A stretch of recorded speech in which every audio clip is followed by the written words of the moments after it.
नमस्कार साथियों, स्वागत है आपका ज्ञान दर्पण के ऑफिशियल यूट्यूब चैनल पर। आज हम बात करेंगे कुमाऊं में चंद वंश के बारे में। किस प्रकार चंद वंश की शासन व्यवस्था रही, कौन कौन से प्रमुख शासक हुए, क्या इनकी कर प्रणाली थी, स्थापत्य कला में इन्होंने क्या क्या योगदान दिया था। तो चलो शुरू करते हैं। ध्यान से सुनिएगा और कॉपी पेन निकाल करके महत्वपूर्ण बिंदुओं को जरूर नोट कीजिएगा। तो पहला पॉइंट ये याद रखिए, पॉइंट के हिसाब से हमने बनाया है ताकि आपको याद करने में आसानी रहे। कुमाऊं का चंद वंश उत्तराखंड के इतिहास में एक महत्वपूर्ण राजवंश है। इस राजवंश का प्रारंभ 9वीं-10वीं शताब्दी के आसपास माना जाता है और 18वीं शताब्दी तक इस वंश का अस्तित्व रहा, यानी 1790 तक दोस्तों इसका क्या रहा, अस्तित्व रहा। यानी हम उत्तराखंड की बात करेंगे तो उत्तराखंड के पूरब में अगर हम लोग बात करेंगे, यहाँ कुमाऊं मंडल था, ये चंपावत का राजवंश था, और यहाँ गढ़वाल मंडल था। तो यहाँ दोनों ही अगर हम लोग बात करें, इतने लंबे शासनकाल तक, लगभग ये मानिए कि 1000 वर्ष तक इन वंशों ने क्या किया था, शासन किया। यह भारत में भी किसी ने इतना लंबे समय तक शासन नहीं किया जिस तरीके से यहाँ पे कुमाऊं और गढ़वाल में पंवार और कुमाऊं में चंद वंश। इसी समय पे अगर हम लोग बात करें, इधर डोटी शासन था, यानी नेपाल का शासन था, यहाँ भी एक वंश चल रहा था। तो एक तरीके से उत्तराखंड के पूरब में यहाँ पे नेपाल वंश था, मध्य में यहाँ पे आपका ये याद रखिएगा कुमाऊं का चंद वंश था, और इधर पूरब में गढ़वाल वंश था, और इधर सिरमौर एक राज्य हुआ करता था हिमाचल का। यानी गढ़वाल में छोटे छोटे उत्तराखंड का जो ये क्षेत्र था छोटे छोटे भूभागों में बटा हुआ था। इसको हम आगे पढ़ेंगे। तो आगे देखिए, जो ये जानकारी के स्रोत थे, ये मुस्लिम इतिहासकार फरिश्ता, अलबरूनी और बदायूनी के जो विवरण पत्र मिलता है, यहाँ पे हमें क्या मिलता है, इस वंश के जानकारी मिलती है। अगला बिंदु है दोस्तों, ये प्रश्न पूछा भी जा चुका है, निम्नलिखित में से किस ग्रंथ में कुमाऊं के चंद वंश की जानकारी मिलती है। तो ये याद रखिए, जहांगीर की आत्मकथा तुजुक ए जहांगीरी में भी चंद वंश का क्या होता है, उल्लेख मिलता है। ये याद रखिएगा, काफ़ी महत्वपूर्ण बिंदु है। चंद वंश का पहला अभिलेख, क्योंकि अभिलेखों को खुदवाना प्रारंभ कर दिया था, अभिलेखों में इनकी जानकारी मिलती है। तो चंद वंश का जो पहला अभिलेख है वो अभय चंद का मिलता है, और चंदों की कुल देवी वो चंपावती या बालासुंदरी, चंपावती जिसे नंदा देवी भी कहा जाता है, या बालासुंदरी है, ये आपको ध्यान देना है। दोस्तों, वंश के उदय के बारे में अलग अलग इतिहासकारों ने अलग अलग अपने मत दिए हैं। इन मतों को हम लोग जरूर, बहुत सारे कथन इसमें दिए गए हैं। तो पहला बिंदु ये याद रखें आप करें, कत्यूरियों के पतन के बाद, यानी गढ़वाल में पंवार वंश और कुमाऊं में चंद वंश की स्थापना से पहले उत्तराखंड की जो ये धरती थी, यहाँ पे छोटे छोटे कत्यूरियों का शासन चल रहा था। कत्यूरी छोटे छोटे टुकड़ों में क्या हो गए थे, विभाजित हो गए थे। जब इन कत्यूरियों का पतन हुआ तो कुमाऊं में चंद वंश हुआ और गढ़वाल में क्या हुआ, पंवार वंश हुआ। दो अलग अलग वंशों का उदय हो गया था। एटकिंसन की सूची के अनुसार कुमाऊं में चंद वंश के जो संस्थापक थे वो सोमचंद थे, जो कुमाऊं में 685 ईस्वी या 700 या 1185 में आए थे।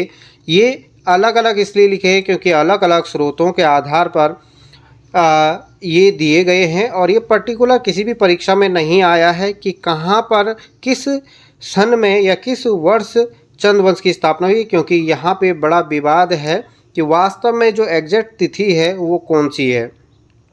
तो यहाँ पे आपको कंफ्यूज नहीं होना है। आगे देखिएगा, पहला कथन क्या माना जाता है। पहला कथन देखिए दोस्तों, कि कथन एक यहाँ पे कि ज्योतिषियों के कहने पर सोमचंद्र 27 रानियों के साथ बद्रीनाथ की यात्रा पर आए थे। क्योंकि अलग अलग इतिहासकार अलग अलग मत देते हैं, तो ये आपको जरूर ध्यान देना है, याद करने में आसानी रहती है। कॉपी पेन निकाल के नोट जरूर कीजिएगा। ज्योतिषियों के कहने पर सोमचंद्र 27 रानियों के साथ बद्रीनाथ की यात्रा पर आए थे। इस समय कुमाऊं में कत्यूरी शासन ब्रह्मदेव का शासन चल रहा था। कत्यूरी शासक ब्रह्मदेव का शासक चल रहा था। ब्रह्मदेव सोमचंद्र के व्यक्तित्व से प्रभावित हुए और अपनी एकमात्र पुत्री का विवाह दोस्तों सोमचंद से क्या किया, करवा दिया। अगला कथन क्या कहा जाता है, ये ध्यान दीजिएगा।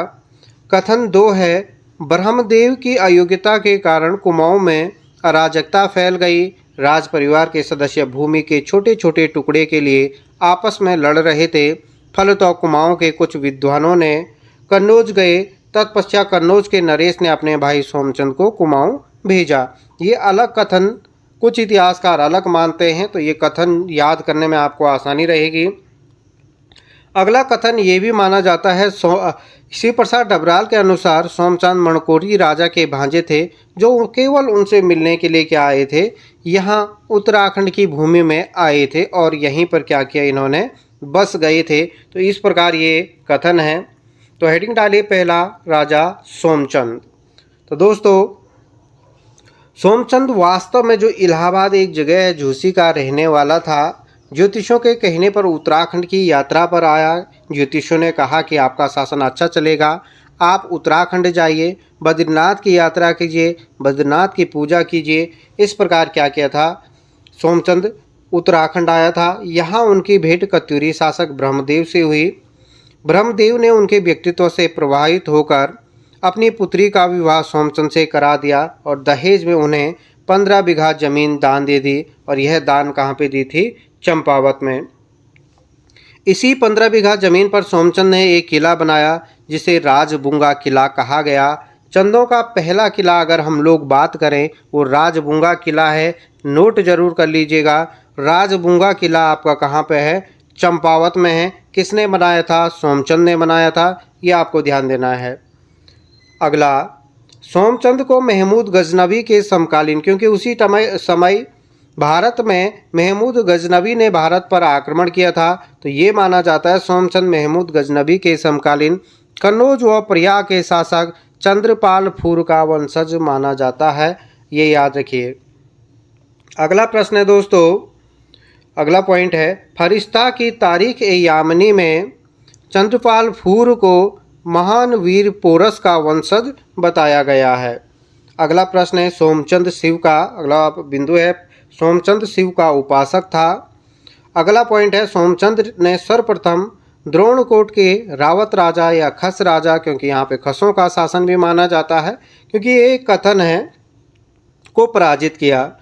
अगला है, रावत राजा किसके द्वारा मारा गया था, कालू तड़ागी के द्वारा मारा गया।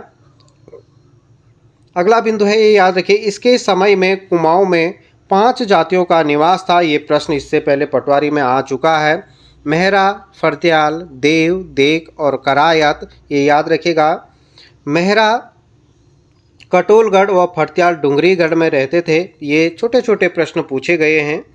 सोमचंद ने 4 किलेदार नियुक्त किए जिनमें कारकी, तड़ागी, बोरा और चौधरी थे। ये काफ़ी महत्वपूर्ण बिंदु है सोमचंद से संबंधित। ये चारों नेपाल के निवासी थे जिन्हें चाराल या चार आल कहा जाता था, ये आपको ध्यान देना।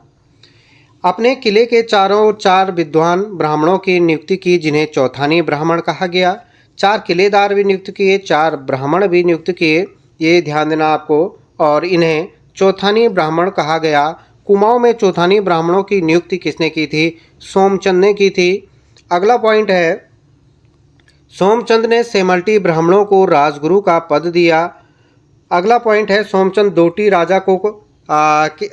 के राजा को कर देता था, यानी एक तरीके से यह अभी पूर्ण रूप से स्वतंत्र नहीं था। ये डोटी के राजा को क्या देता था, कर देता था। बाद में यह भी पूछा जाता है किसने डोटी के राजा से कर लिया या यह कर चंदों ने कब देना बंद किया, ये पूरी इसी वीडियो में आप लोग देखोगे।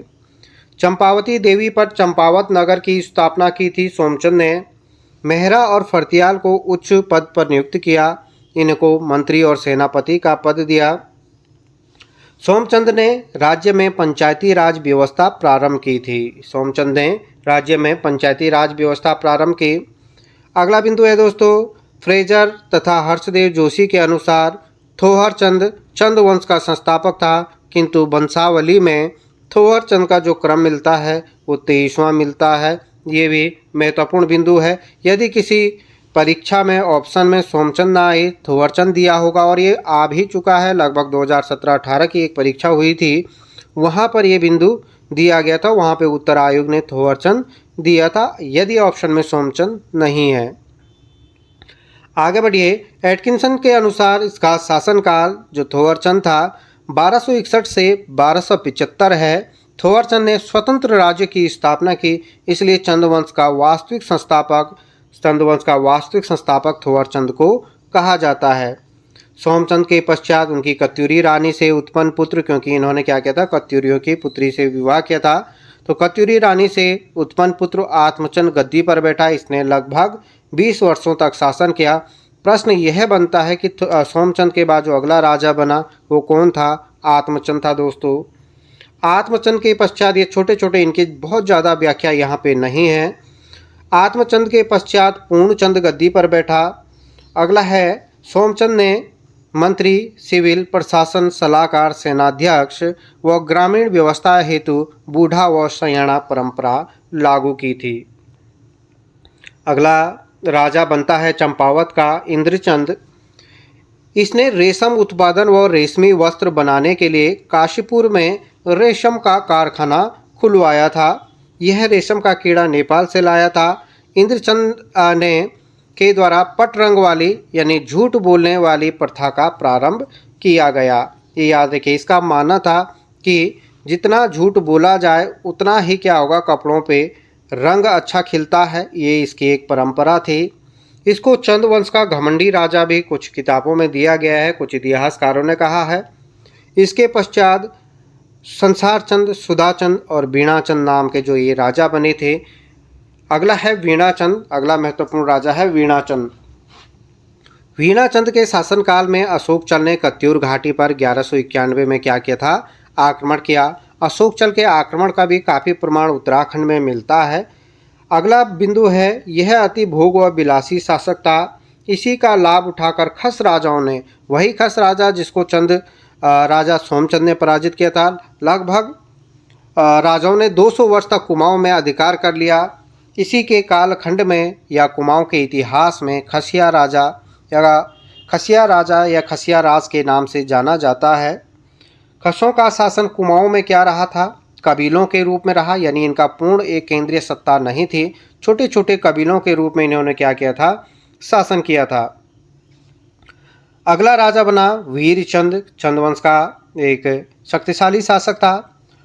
संसारचंद का वंशज वीरचंद नेपाल में शरण लिए हुए था। सोन खड़ायत के नेतृत्व में एक दल नेपाल गया, जिसने वीरचंद को लाकर चंपावत का राजा बना दिया था। यह एक प्रतापी राजा था। इसने सोपाल राजा का नाम भी हो सकता है, सोपाल जगह का नाम भी हो सकता है, लेकिन किताबों में सोपाल के युद्ध में, जो कि आपका 1065 ईस्वी में हुआ था, खसों यानी रावत राजाओं को हराकर कुमाऊं क्षेत्र में पुनः चंदवंश स्थापित किया। यानी कुमाऊं में पुनः चंदवंश की जो स्थापना की थी वो किसने की थी, वीरचंद ने सोनखड़िया को अपना बहादुर यानी सेनापति नियुक्त किया था। इसके पश्चात दोस्तों त्रिलोकचंद राजा बना 1296 से 1303। बद्रीदत्त पांडे के अनुसार कल्याणचंद की मृत्यु के पश्चात त्रिलोकचंद राजा बना। इसने भीमताल में एक किले का निर्माण करवाया, 12 मंडल व छकाता तक राज्य विस्तार किया। त्रिलोकचंद की मृत्यु के पश्चात डमरूचंद, धर्मचंद व अभयचंद राजा बने। अगला बिंदु है, अगला जो राजा बना वो अभयचंद बना। अभयचंद को चंदवंशीय राजाओं में सबसे प्राचीन माना जाता है। एक परीक्षा में ये प्रश्न पूछा जा चुका है। इसने चंपावत और उसके आसपास के क्षेत्रों में कई अभिलेख खुदवाए।